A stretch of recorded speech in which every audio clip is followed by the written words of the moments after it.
मोनसे डेम'क्रेसियाव बबेबा मोनसे पलिटिकेल हान्जाया जयनिं मोनसे डेम'क्रेसियाव बबेबा मोनसे पलिटिकेल हान्जाया जयनिं सेरेमनि खालामनाया बे मोनसे स्वाभाबिक प्रसेस।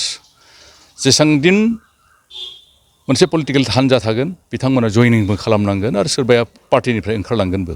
दिनै जों इउपिपिएल हान्जा हिसाबै दङ, दिनै जोंबो जयनिं खालामगोन आरो गुबुन गुबुन पार्टि जेसेबां दङ बिथांमोनाबो बे प्रसेसखौ मोनसे डेम'क्रेसियाव लायो। पार्टियाव जयनिं खालामनाय ओंखारलांनाय बे मोनसे डेम'क्रेटिक प्रसेस। मैया जि हाग्रामा महिलारि बिथाङा जोंनि इउपिपिएल हान्जानिफ्राय गोबां मानसिया जयेन जादों होननानै बुंदों, बे एन्टायारलि बेसलेस आरो बेवहाय जोंनि पार्टिनिफ्राय खुनु मोनसे बेक्तिया बेवहाय जयेन खालामाखै। नाथाय बाथ्राया नंगौ बाथ्राया बेसो, बिथांमोना दिनै बिथांमोननि जिथुनाखि एक्जिस्टेन्स, बिथांमोना बे सार्भाइभेल अफ दा बिसोर they are fighting for their survival as a party. आरो बिथांमोननि पार्टिया दिनै मिरौ जिरौ जानो हमबाय आरो बे पार्टिफ्रा दिनै सुबुंनि मोनसे बेस गैला आरो फाउन्डेसना बिथांमोन बायलांनो हमदों। दा बिनिखाय बेखौ लाबोफिननो थाखाय बिथांमोना नंखाय बाथ्राफोरखौ बुंनानै मानसिफोरनि गेजेराव फोसावलानानै गावनि पार्टिखौ दैखांफिननो थाखाय नेरा नेपेरा बिथांमोना नाजादों। बे बिथांमोननि मोनसे एफर्ट, बेवहाय जोंहा बुंनांगौ जेबो गैया। नाथाय दिनै 17 बोसोराव जिबायदि हाग्रामा महिलारिया जोंनि बे बिटिआर ओनसोलखौ जौगाहोनायनि बेलायावहाय आवगायलांहोनांगौमोन, नाथाय बिथाङा आवगायलांहोनो हायाखिसै। नाथाय दिनै बे 2-3 बोसोरनि गेजेरावहाय बिथां प्रमद बर'नि दैदेननायाव जोंनि इउपिपिएल हान्जाया जाबायदिहै दिनै सुबुं रायजो राजाफोरनि हेफाजाब आरो मदद लानानै आवगायलांदों आरो मोनसे मोजां भिजन लानानै आवगायदों, बे भिजनफोरखौ लानायनि थाखाय दिनै रायजो राजाफोरखौ गोबां रायजोफ्रा बेखौ सापर्ट खालामनो हमदों।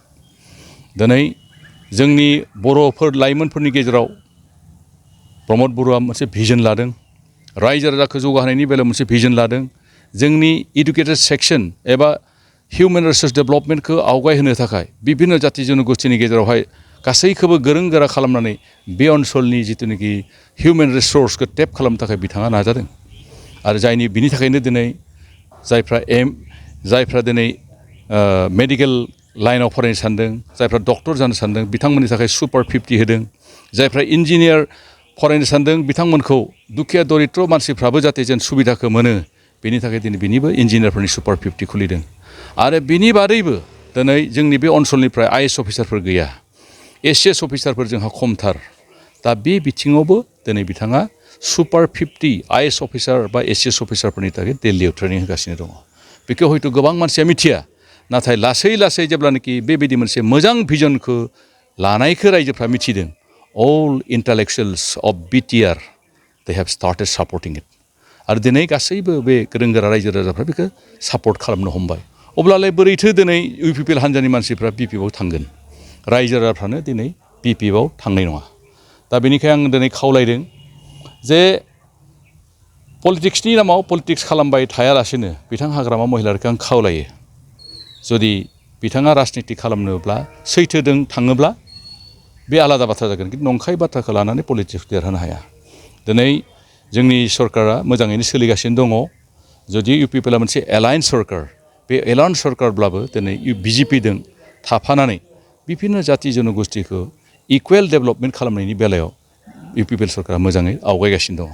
उदालगुरि समस्ति हिसाबै बा उदालगुरि डिस्ट्रिक्ट हिसाबै दिनै नोंथांमोना मिथिगौ 17 बोसोर बिपिएफनि सासन समावहाय जिबायदिहाय बे डिस्ट्रिक्टआ गोग्लैसोनानै दंमोन, नाथाय दिनै बे बोसोरथामनि गेजेराव मोनसे बिफां खिलिनाय रोदोमखांनाय बायदि दिनै डिस्ट्रिक्टआ जौगानो हमदों। लामाफ्रा गोबां लामाफ्रानो बानायजायाखैमोन, बेफोर मोजां जादों। दिनै ओनसोलफ्राव माखासे अनुस्थानफोर दङ, बेफोर जानो हमदों। दा बावैनो जोंनि उदालगुरि डिस्ट्रिक्टआवहाय मोनसे बिटिआरनि एकर्ड बादियै किसुमान अनुस्थानफ्रा बेयाव जानो थांगासिनो दङ। बेवहाय बड'लेण्ड इउनिभारसिटिनि मोनसे केम्पासबो जानो थांगासिनो दङ।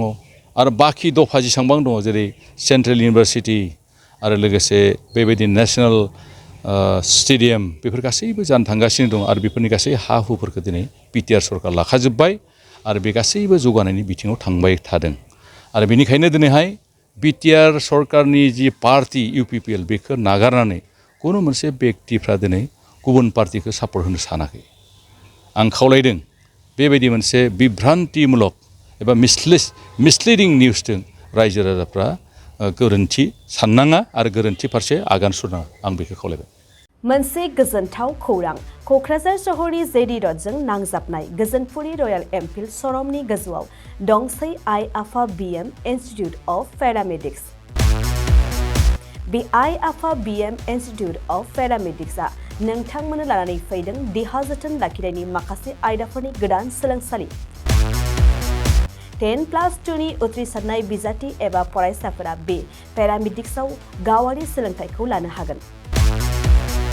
क'क्राझार सहरनि गोजोनपुरि एबा गांजिमा बाजारजों नांजाबनाय आइ आफा बिएम इन्स्टिटिउट अफ पेरामेडिक्सआ नोंथांमोननि थाखाय गोदान मुं थिसननाय आयदाफोरानो जादों medical laboratory technology, assistant nursing, first aid, patient care, dialysis technician, OT technician, physiotherapy कर्सखौ 2 बोसोरनि गेजेरावनो आबुं खालामनानै BSS डिप्ल'माखौ लानो हागोन। बेजों लोगोसेयैनो ICU टेक्निशियान आरो रेडियोल'जि टेक्निशियान कर्सखौ बोसोरसेनि गेजेरावनो आबुं खालामनानै BSS डिप्ल'माखौ लानो हागोन।